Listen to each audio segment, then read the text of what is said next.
Welcome back, dear viewers. Now we'll begin our first segment for today.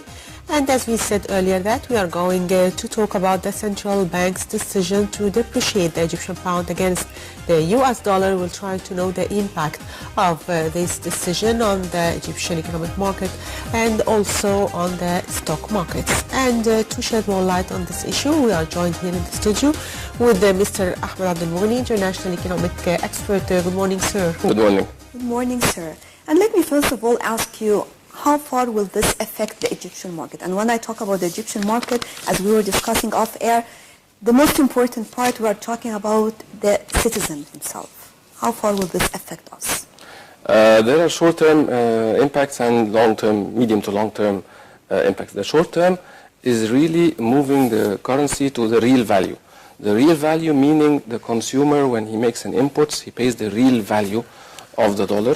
The investor, when he invests in Egypt, he pays the real price to get the Egyptian pound to invest in Egypt. So in the medium term, the economy or economic development will increase. In the short term, there will be some erratic movements, disturbance in the market. It might affect the consumer, but not in the short term like now. The medium term, we mean 2 to 3 years. Right, but this is important because you'll also affect people in general, and definitely you have to take control of some other important issues, right? How far are we capable, like for example the prices in general, the basic commodities. We are talking about many important things actually that will affect the person or the people in general. There will always be a limited cost push, and the cost push coming from the prices of whether raw materials or imported machinery or some, this cost push will affect the products gradually. But this is actually, we have tested the impact of this increase many times. The dollar was below its real value. So the prices in the black market and the general market were erratic. So we're way above the fair value. Now we are moving gradually to reach the fair value, and we call it the real value for the dollar. We have to understand that this real value comes from 3 fundamental factors. The first factor is economic factors. So the GDP growth rate in Egypt and the growth rate in the US, the interest rate parity, interest rate margins in Egypt and the interest rate in the US, the inflation in Egypt and the inflation in the US. And for the past 5 years, production was a little bit slack in Egypt, so this is expected. The second factor is socio-economic factors. So the composition of the GDP and the impact of the country to generate currency inflow. And we have suffered a little bit in the tourism in the past 4 to 5 years. So this was expected.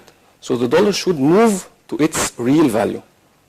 The second factor is local demand and supply from imports and from the general movement of trade. Those 3 factors combined show the real value of the dollar.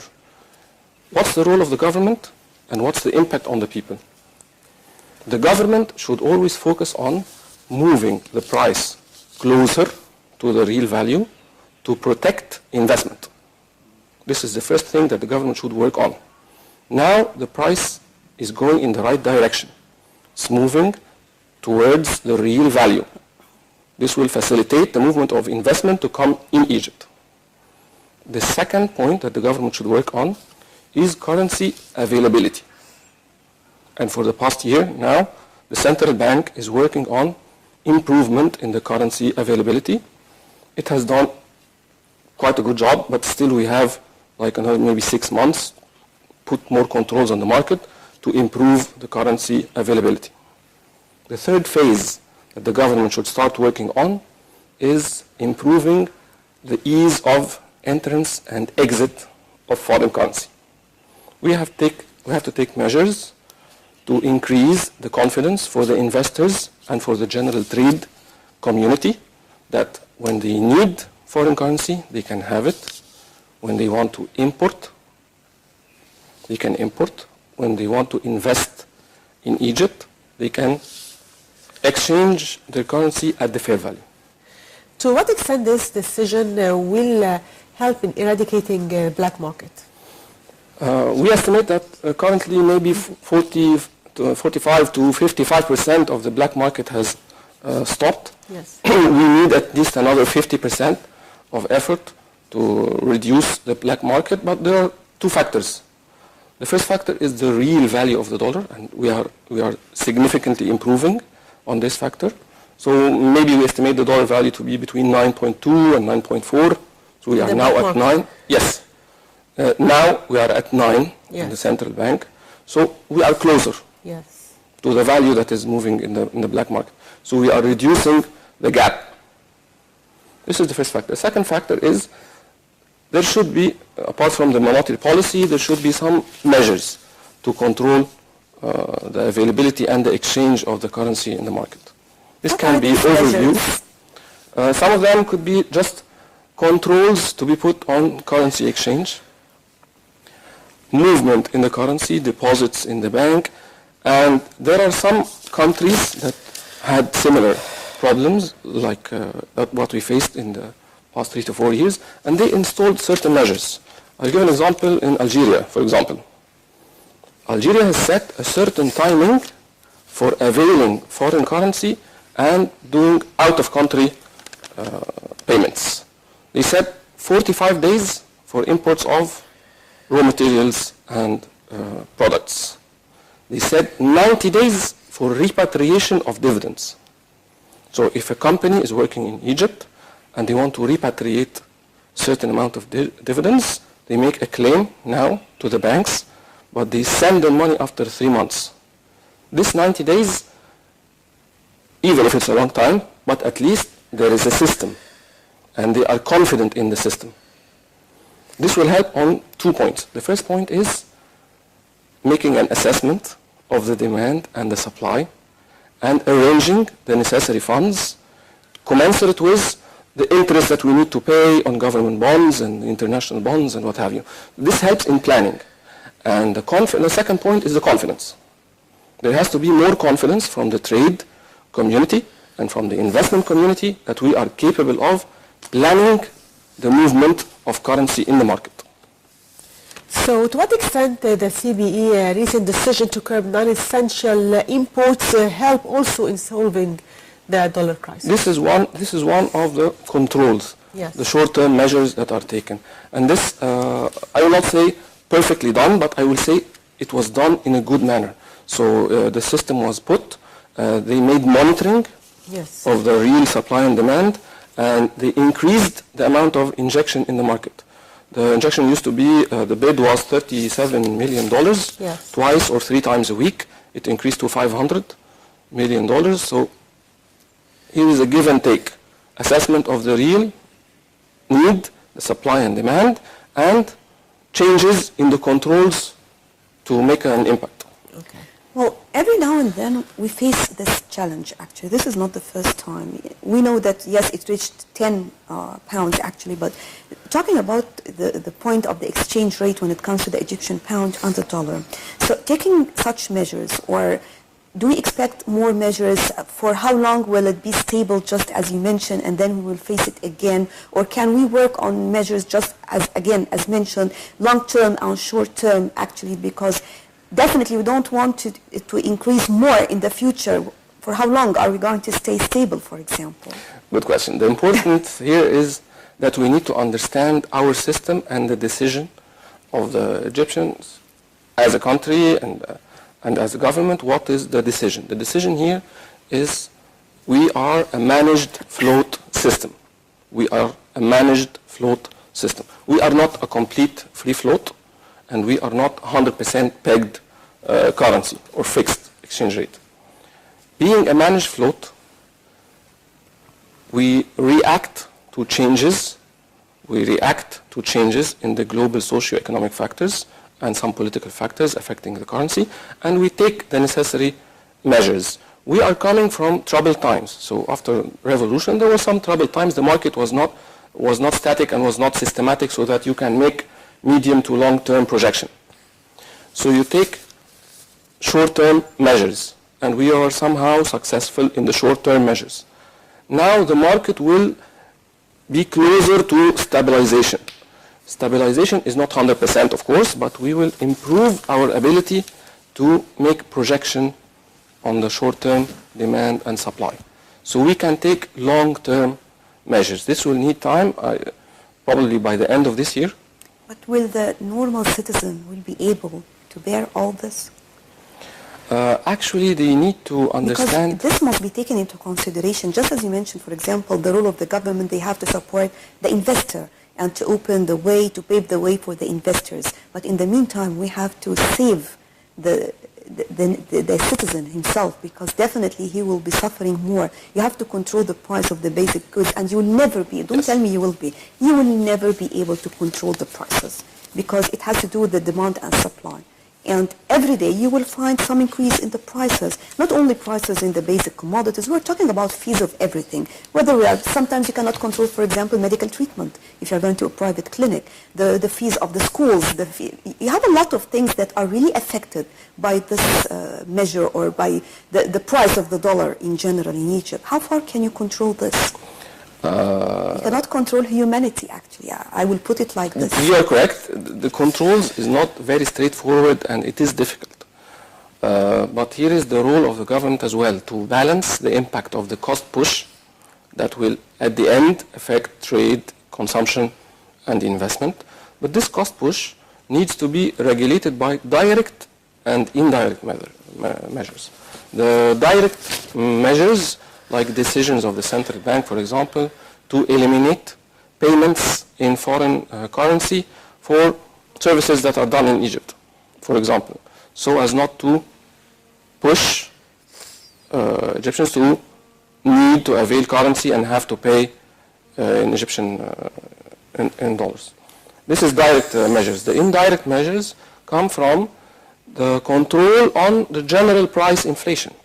The general price inflation in the country. Inflation we estimate to be between 13 and 14%.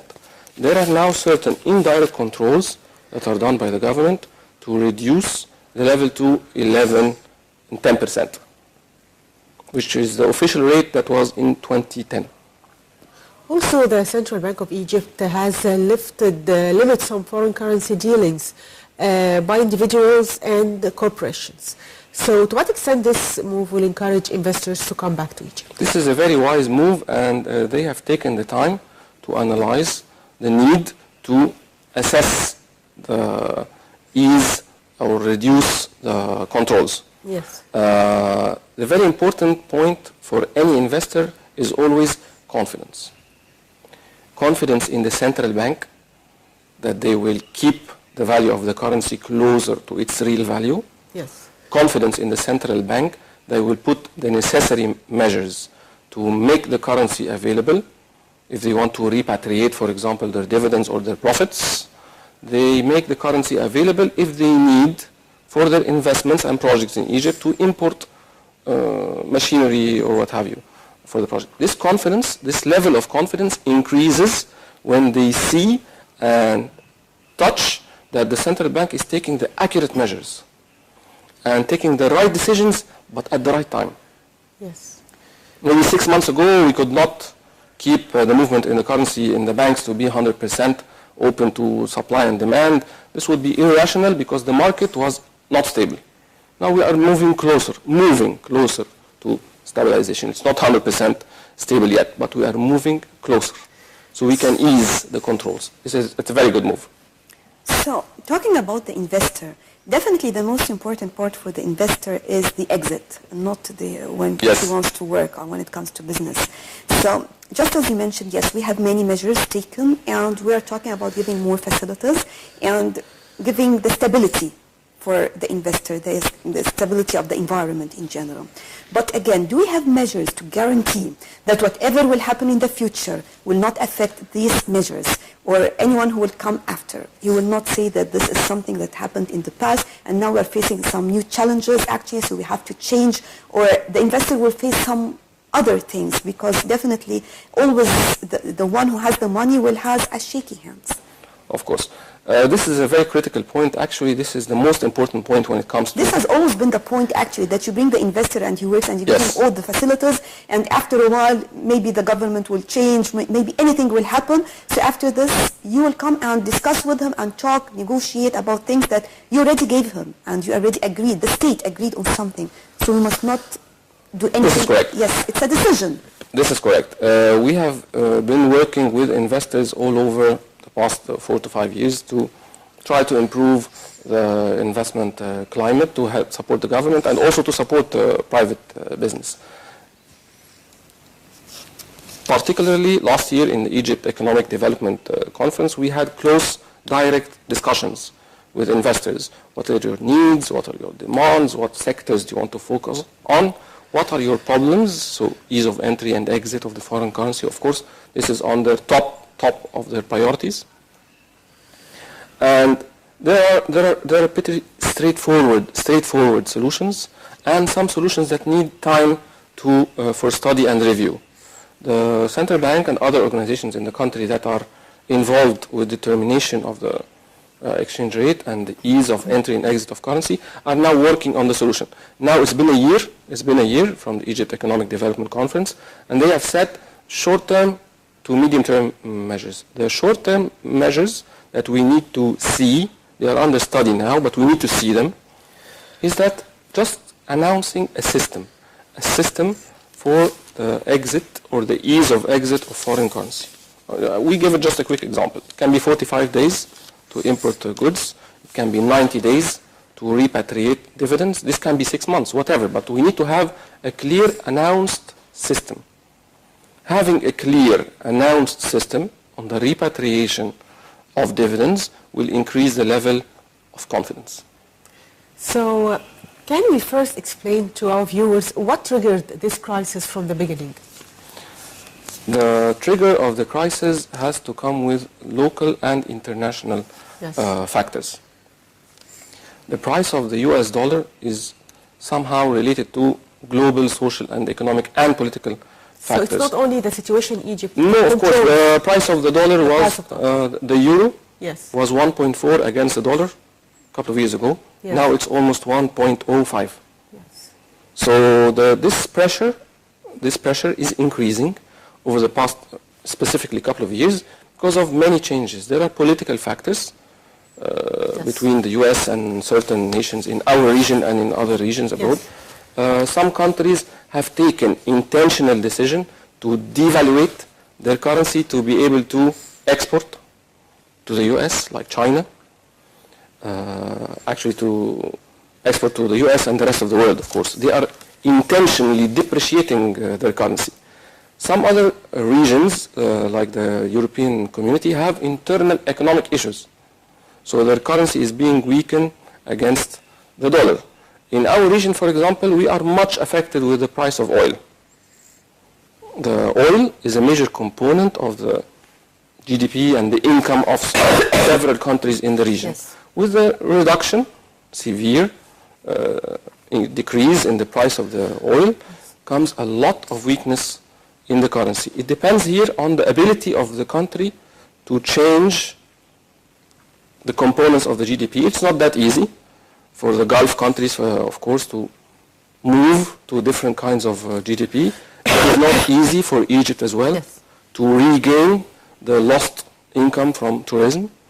So there are certain factors that affect the value. Will you agree with me that also it has to do with the demand and supply? I mean, just compare it to someone who is always paying, talking about importing and exporting in Egypt. Definitely things are deteriorating. That every day you are paying in US dollars and you have nothing to compensate. We're talking about where is our production, not only tourism, definitely. We're talking about a lot of things, and still we are importing everything. And we are paying all our US dollars in many different things. Let's say these are not the basic commodities. Let's say that this is not what we are looking for. We have many commodities in the market. Actually, we can say that we are not that, we have to admit we don't have time to do that much of being pampered, actually. We have a very critical period of time. So definitely we have to save our dollars. And this does not mean that also to put limits. But we have to provide different solutions, measures. I don't know how to put it. We have taken the time to review the demand and supply and to be able to react to the market. Now is the time of, bless you, now is the time for detailed planning. Detailed planning. And the magic can this be right, what I'm saying, in a way or another? It has been done. It has been done, and then planning of the foreign currency availability and some short-term measures of the control for the demand and supply. It is there. Maybe not 100% effective. It needs time to be installed correctly to reach the highest level of effectiveness. But we have done, over the past 6 months, some improvement. I say we are 50% improved. We need another 50%.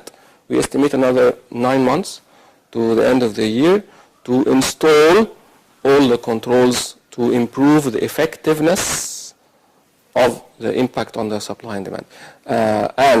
Coming back to the point that we are not a free float system and we are always a managed float, we will reevaluate and reassess the changes and the real value of the currency and always try to move gradually to be closer to the real value. And work on the production as well. So production, this is important. Alternatives, definitely, because if you are going to stop, for example, importing certain commodities, definitely there must be alternative also for the citizen. I will tell you, this is normal, and actually we were very successful. Egypt at large was very successful in working on improvement in production. But this improvement takes time. It's a long-term improvement. It started last year by projects in infrastructure and power, energy, which is the two most important factors to start production. By July this year, there will be the second phase. The second phase is focus on improvement in production. There will be close to 25 industrial zones that are new in Egypt, and we will start production gradually. This will take a couple of years to be developed and fully installed. And another improvement in 13 existing industrial zones. This will need time. All of those are medium to long-term projects.